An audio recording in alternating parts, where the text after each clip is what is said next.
1. And afterwards Moses and Aaron went in. Moses here begins to set forth how many and how great were the proofs of God's power displayed in the deliverance of his people. For, since the pride, the madness, and the obstinacy of the king were indomitable, every door was closed, until broken down miraculously, and by various means. It was, indeed, possible for God to overwhelm him at once, by a single nod, so that he should even fall down dead at the very sight of Moses, but, as we have already briefly stated, and he will himself presently declare, he, in the first place, chose more clearly to lay open his power, for if Pharaoh had either voluntarily yielded, or had been overcome without effort, the glory of the victory would not have been so illustrious.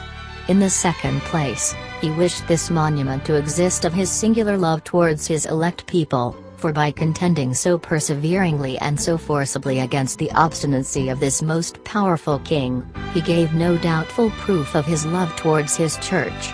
In the third place, he wished to accustom his servants in all ages to patience, lest they should faint in their minds, if he does not immediately answer their prayers, and, at every moment, relieve them from their distresses. In the fourth place, he wished to show that, against all the strivings and devices of Satan, against the madness of the ungodly, and all worldly hindrances, his hand must always prevail, and to leave us no room to doubt, but that whatever we see opposing us will at length be overcome by him. In the fifth place, by detecting the illusions of Satan and the magicians, he would render his church more wary, that she might carefully watch against such devices, and that her faith might continue invincible against all the machinations of error. Finally, he would convince Pharaoh and the Egyptians, that their folly was not to be excused by any pretense of ignorance, and, at the same time, by this example, he would show us how horrible a darkness possesses the minds of the reprobate, when he has deprived them of the light of his spirit. These things must be attentively observed in the course of the narrative, if we desire to profit by it.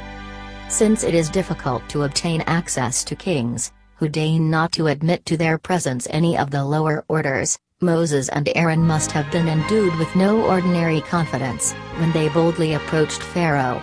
For it was a disagreeable message, and one very likely to give offense, that he should permit the people to take 3 days' journey beyond the bounds of Egypt, since a suspicion must unquestionably arise that, being thus dismissed, they would no longer remain his subjects, and that thus a part of the land would be emptied of its inhabitants.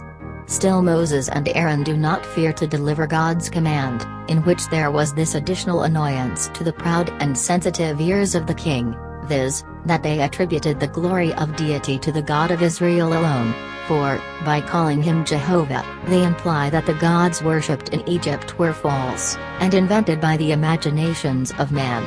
We have said elsewhere that there was no deceit in the pretext that God called his people into the wilderness to hold a feast, although he does not reveal his counsel to the tyrant, for it was really his pleasure that a sacrifice of thanksgiving should be offered to himself on Mount Sinai, and that they should be thus separated from the polluted nation with which they were mixed up, and, assuredly, he wished to arouse the tyrant's wrath, by ignominiously condemning the whole of Egypt, as not capable of pure worship.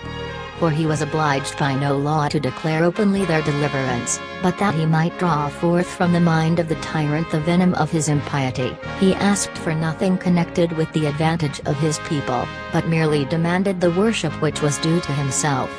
The word which Moses uses means properly to hold a feast, but also embraces whatever is connected with it, and, therefore, by synecdoche, it is taken here, as also in other passages, for the solemn worship of God, too. And Pharaoh said, "Who is the Lord?" It is scarcely credible that there should be such madness in a mortal as, by thus wantonly scorning God, to fly, as it were, in the face of heaven. 67. But we must observe, that the tyrant being devoted to idolatries, thus insulted the God of Israel, that he might manifest his great piety towards his false gods. For his mockery, in scornfully bandying back the name of Jehovah, must be referred to the words of Moses, as much as to say, "Why do you bring against me this unknown phantom under the title of the eternal God, as though we had no God of our own?" Thus Pilate, when Christ said, "To this end was I born, and for this cause came I into the world, that I should bear witness unto the truth," asks ironically, and not without mockery, what is truth? 68, John 18:37, 38. In short, Pharaoh did not conceive himself to be dishonoring the deity, when he rejected this false, prodigious God, as he thought. Yet his error did not avail to justify him, since it arose from insane audacity and contempt of God. Admit that he was unwilling that any should depreciate his idols, and that he thus imagined himself to perform a religious duty. Still, it was an act of very gross impiety, so carelessly to repudiate the name of the true God, and even to assail it with mockery. We may remark a like madness in all idolaters. Being intoxicated by their errors, they boldly mock at God, and deign not to make inquiries about him. The cry of the papists nowadays is, that we are imposing a new God on the world, and, applauding themselves in their wildest ravings, they do not hesitate to condemn our whole doctrine as impious, not because they are persuaded that they are themselves worshipping God aright, but they are willfully blind, that they may elude, with impunity, the sacred majesty of God, and stupefy their consciences, and preserve to themselves their death-like slumber. They seem to themselves to be sharp-witted and facetious, when they are scoffing at the novelty of our doctrine, though its truth would be plain enough, if they would only open their eyes. The Epicureans, too, of which pestilent sect the world is now full, although they foam and rage against God, still invariably take refuge in some cloud, under which their detestable madness may be concealed, for they pretend that amidst such a multitude of opinions, it is scarcely possible to discern who is God, or what he commands. Still, however, this is their constant object, viz., that they may have nothing to do with God, and yet may conceal by jests the shame of their impiety, as if it were free for them to reject what they are willfully ignorant of. But after Pharaoh had indirectly derided the message of Moses, as a ludicrous affair, he more openly and more contemptuously vents his pride, implying that he cares not for that God, with whose name Moses and Aaron would frighten him. 3. And they said, "The God of the Hebrews." Moses and Aaron proceed with their message, neither does the pride of the tyrant decrease or weaken their courage in proclaiming the glory of the one true God, who had peculiarly attached himself to them. And, certainly, this is the attribute of faith, to trample upon everything that exalteth itself on earth, since the truth of God is superior to all human greatness. Nor could they more effectually refute that profane and impious word, "I know not the Lord," than by again asseverating that the true God is the protector of their nation, and that this had been disclosed to them in an open manifestation of himself.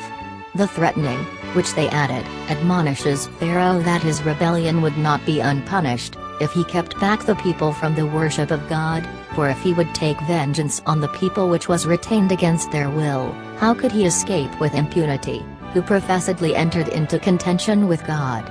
When, then, they declare that some calamity would befall them unless they obeyed the call of God, they intimate that Pharaoh must beware of some greater visitation.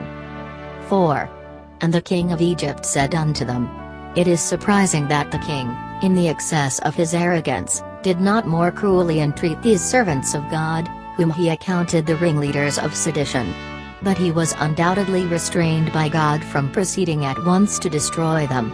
By his pertinacity in resisting their departure, he will more clearly show by and by how important to his interests he considered it that the people should remain in Egypt. How comes it then that he is contented with verbal reproof, and refrains from shedding their blood, if it were not that God protected his servants under the shield of his defense?